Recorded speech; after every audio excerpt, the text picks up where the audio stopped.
Hello viewers, நம்ம இப்போ மசாலா தோசை பண்ண காமிக்க போகிறேங்க. அந்த மசாலா தோசைக்கு மசாலா இப்போ ரெடி பண்ண போகிறோம். அதுக்கு ஒரு ஃப்ரை பேன் எடுத்துக்கோங்க. எண்ணெய் ஊற்றிட்டு கடுகு, ஜீரகம், கடலைப்பருப்பு போட்டுக்கோங்க. கடலைப்பருப்பு 2 ஸ்பூன் நல்லா ஃப்ரை ஆகட்டும். அப்புறம் 2 ஸ்பூன் உளுந்தம்பருப்பு, இதுவும் நல்லா ஃப்ரை ஆகணும். அது கூட நமக்கு தேவையான அளவு வெங்காயம் போட்டுக்கோங்க. ஒரு வெங்காயம், உங்களுக்கு எவ்வளோ மசாலா வேணும், 1 1.5 கூட போட்டுக்கலாம். வெங்காயம் நிலையா இருந்தால் நல்லதாங்க இருக்கும். 1 வெங்காயம் போட்டுக்கோங்க, பெரிய வெங்காயம். இதில் இஞ்சி, பூண்டு, பச்சை மிளகா இதை நான் நுணுக்கி வச்சுருக்கேன்.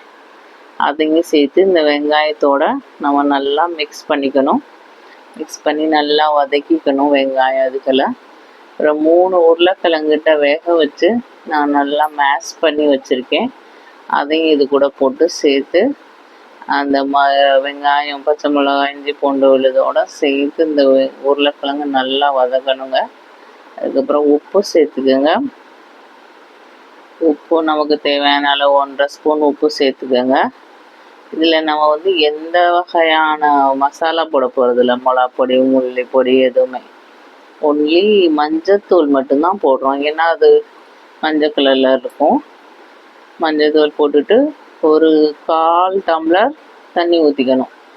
ஏன்னா அது நல்ல மசாலாவோட உருளைக்கிழங்கும் சேர்த்து ஏற்கனவே வேக தான் வச்சுருக்கோம். இருந்தாலும் அது நல்லா வேகணும். அதுக்காக ஒரு மூடி போட்டு மூடி வச்சுருங்க. ஒரு 5 நிமிஷத்துக்கு அந்த தண்ணி வற்றிரும். தண்ணி வற்றி அந்த உருளைக்கிழங்கோட எல்லாமே சேர்த்து நல்லா மிக்ஸ் ஆகி நமக்கு ஹோட்டல் ஸ்டைலில் நல்ல மசாலா கிடச்சிருங்க. அவ்வளோதான். இப்போ நம்ம தோசை ஊற்ற போகிறோம். தோசை கல்ல காய வச்சுட்டு தோசை ஊற்றிட்டு நெய் போட்டுக்கோங்க. நம்ம எப்படியும் தோசை ஊற்றி நெய் போடுவோம்ல, நெய் மாதிரி போட்டு தோசை ஒரு அரை வேக்காடு கிட்ட வேகட்டும். மாவோடையே வச்சிங்கன்னா அப்புறம் அந்த மசாலா நல்லா இருக்காது. கொஞ்சம் அந்த தோசை அரை வேக்காடு வெந்தோன்னே நம்ம அந்த மசாலாவை எடுத்து வச்சுக்கோங்க. சென்டரில் ஒரு 1/4 கரண்டி, அரை கரண்டி வச்சுக்கோங்க. எவ்வளோ மசாலா உங்களுக்கு அந்த தோசையோடு வேணுமோ அவ்வளோ சேர்த்து வச்சுட்டு திருப்பியும் கொஞ்சம் நம்ம நெய் போட்டுக்கணும். நெய் போட்டுட்டு அது நல்லா தோசை வேகணுங்க. தோசை வேகிற வரை நம்ம வெயிட் பண்ணுவோம். தோசை அந்த மசாலா எல்லாமே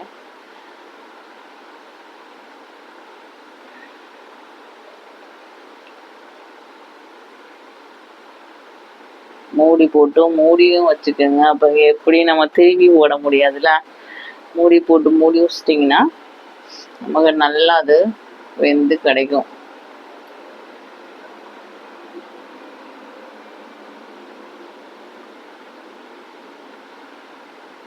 மூடி போட்டு மூடி வச்சுட்டு அதுக்கப்புறம் திறந்து அந்த மசாலாவை நல்லா நம்ம ஸ்ப்ரெட் கூட பண்ணிக்கலாம். தோசை ஃபுல்லாக பாதிக்கு இல்லை ஒரு சைடு ஃபுல்லாக மசாலாவை அப்படி ஸ்ப்ரெட் பண்ணிவிட்டு ஒரு சைடு சும்மா வச்சிங்கன்னா நம்ம மடக்கி எடுக்க நல்லா இருக்குங்க.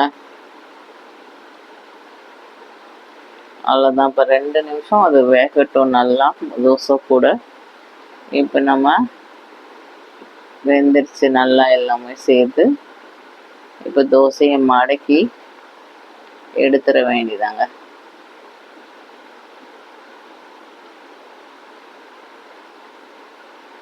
தோசை அப்படி நல்லா மடக்கிங்க. இன்னொரு தடவை திருப்பி போட்டுக்கலாம். இந்த சைடும் திருப்பி போட்டுக்கலாம். இவ்வளோ தான் தோசை மசாலா.